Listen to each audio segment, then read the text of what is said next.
Hola, les doy la bienvenida al podcast semanal de Monga Latam, un espacio para las noticias ambientales de Latinoamérica que no puedes perder de vista cada semana. El 28 de febrero, policías de Perú decomisaron 2 cachorros de jaguar mientras eran trasladados por la carretera Federico Basadre, en la región Ucayali, en pésimas condiciones sanitarias. Los cachorros fueron encontrados en cajas de madera con signos de maltrato y desnutrición. Hasta el momento no se conoce a dónde iban a ser trasladados, pero expertos afirman que los animales vivos, principalmente cachorros, son sacados del país para ser usados como mascotas en Asia o África. Según las autoridades oficiales, Sol y Luna no podrán volver a la naturaleza, por lo que vivirán en cautiverio en un espacio adecuado en las instalaciones del Parque Natural de Pucallpa. Mientras tanto, un estudio revela que la expansión del Canal de Panamá realizada en 2016 ha aumentado significativamente el riesgo de invasiones biológicas entre los mares. En el lago Gatún, que forma parte del Canal de Panamá, se vive una invasión casi que en tiempo real y que podría culminar con el paso de varias especies de un océano a otro. El estudio encontró que el 76% de los peces que se hallan actualmente en el lago pertenecen a especies marinas, es decir, son exóticas en ese ecosistema de agua dulce. Y aquí la noticia más importante. Un derrame de petróleo ocurrido el 13 de marzo contaminó varios ríos y ocasionó graves problemas de salud en las comunidades de la provincia de Esmeraldas, en Ecuador. Monga Latam y revista Vistazo viajaron a la zona del desastre para investigar la magnitud de la emergencia, que se cree podría ser uno de los peores derrames de la historia del país. Nicole Landín Jurado es periodista en la revista Vistazo, ex becaria en Monga Latam y viajó hasta Esmeraldas para conocer de cerca las afectaciones del derrame. Hola Nicole, un gusto. Hola Richard, qué gusto y muchas gracias por su invitación. Gracias a ti Nicole. Nicole, con el pasar de los días se ha podido medir un poco la cantidad de barriles vertidos en el río Esmeraldas. Las cifras oficiales hablan de 25.000 barriles. ¿Los expertos están de acuerdo con esta cifra? Para responder esta pregunta creo que hay que entender algo y me lo explicaban los dos académicos que entrevisté, que cuando existe un derrame de petróleo hay que entender que lo que se vertió fue una mezcla de hidrocarburos. Entonces esto quiere decir que algunos son más pesados que otros. En un río, por ejemplo, los hidrocarburos que son más livianos, que se denominan volátiles, estos se evaporan. Hay otros, en cambio, que flotan porque son un poco más pesados y estos son los causantes de esta gran mancha negra que pudimos ver los primeros días. ¿Y cuál es el problema aquí? Es que el petróleo también tiene otros químicos que son solubles y que contaminan aunque no causen este color negro escandaloso.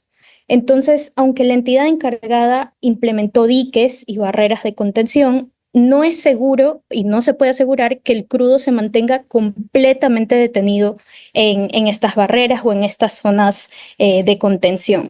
Y de hecho lo vimos el 25 de marzo, una pequeña muestra, uno de los diques de contención, exactamente en el río Caple, en el sector Cube, colapsó por las intensas lluvias porque estamos en época invernal.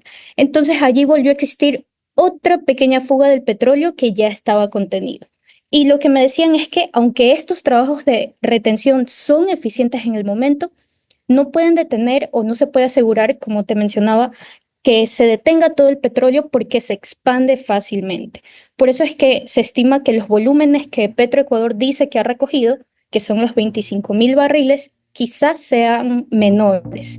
Incluso uno de los académicos también mencionó que existen estudios que muestran que del total que se recupera en maniobras de contención y retiro es hasta el 25% de lo que pudo derramarse. Okay. Nicole, ¿qué sucede cuando ocurre un derrame de petróleo de esta magnitud, especialmente en una provincia como Esmeraldas? ¿Con qué te encontraste cuando viajaste a Esmeraldas? Bueno, existen principalmente tres impactos que pudimos ver. El ambiental, por supuesto, el social y el sanitario. La principal afectación en este caso, y que continúa todavía, fue a los distintos cuerpos de agua, a los ríos, a los esteros, a los océanos, porque el aceite se expandió rápidamente. Incluso desde el propio ministerio, bueno, ellos, la cifra que calcularon fueron 80 kilómetros de cuerpo hídrico afectados. Pero, ¿qué pasa cuando el agua se contamina?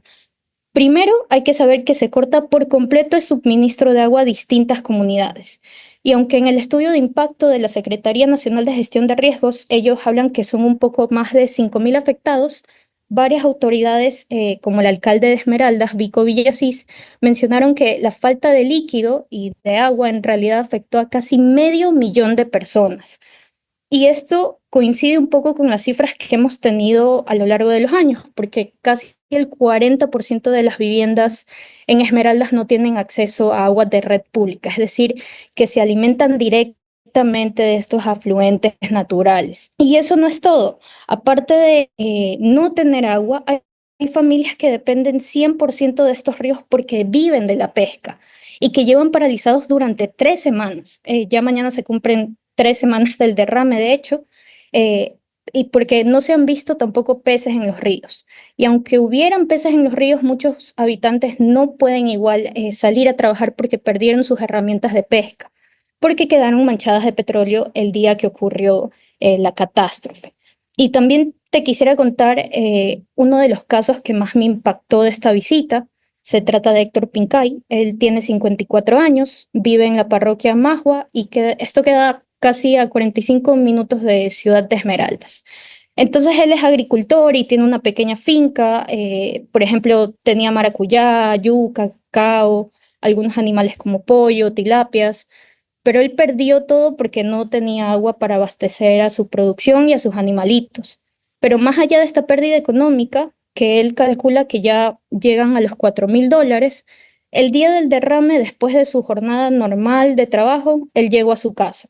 Y como el río todavía no tenía esta gran mancha negra, él no sabía nada de la contaminación y se lavó su rostro con esta agua que ya estaba contaminada. Así que enseguida se le irritó y se le tapó la visión. Él me comentaba que 4 días pasó totalmente inmóvil porque no podía ver nada. Hoy ya está mejor, él continúa con el tratamiento, pero él también ha tenido que seguir, ponerse medicinas, ponerse sueros, también gastar un monto importante que ya van $340, me dijo. En los exámenes médicos que le hicieron, le salió que el químico del petróleo le había afectado. Y la historia de Héctor es solo una pequeña muestra de esta situación, porque también vimos casos de personas con laceraciones en la piel, dificultades respiratorias, problemas estomacales, y habría que ver las consecuencias a futuro también. Por último, Nicole, la pregunta que queda en el aire es si este desastre se pudo evitar. ¿Cuáles fueron las razones y también qué dicen los expertos? Algo que llama bastante la atención es que desde el mismo Instituto Nacional de Meteorología e Hidrología se generó una advertencia un poco antes de esos días. Ellos decían en su informe que del 12 al 17 de marzo habrían lluvias más intensas y que esto podría generar inundaciones, desbordamientos de ríos, deslizamientos de tierra. Incluso una de las provincias que tenían alto riesgo de ser afectada era Esmeraldas y estaba marcada en el mapa.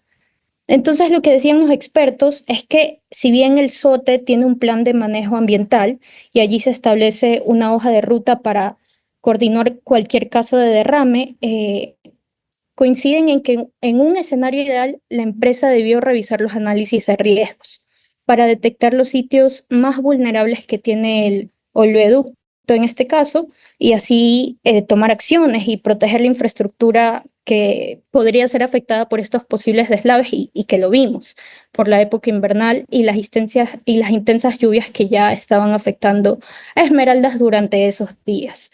Entonces, algo que me decían es que es súper importante que en época invernal como la que estamos atravesando ahorita y seguimos, es que se realicen estas revisiones, porque las lluvias debilitan los terrenos, entonces se crea un escenario perfecto, por así decirlo, para que sucedan estas catástrofes. Entonces, al menos de lo que pudimos investigar, los especialistas no creen que se trate tampoco de un atentado o un sabotaje como se anunció en algún momento, sino que más bien fue un estrago y parte de un desastre natural. Bueno, recuerden que la nota completa la encuentran en los portales de Mongaboy Latam y revista Vistazo. Muchas gracias por acompañarnos y por este resumen de la nota, Nicole. Muchas gracias, Richard, por la apertura. Y para el cierre, una historia de amistad.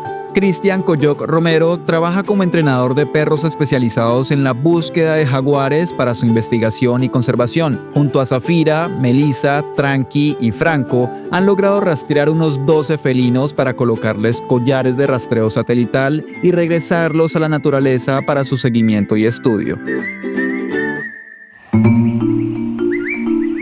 Si te gustó este resumen y quieres conocer las historias completas, búscanos como Mongabay Latam o envíanos un mensaje a nuestra línea de WhatsApp +57 320 872 6154 para estar al tanto de todas las noticias ambientales en Latinoamérica. Recuerda escucharnos cada semana en tu plataforma de podcast favorita. Mi nombre es Richard Romero. Hasta la semana siguiente.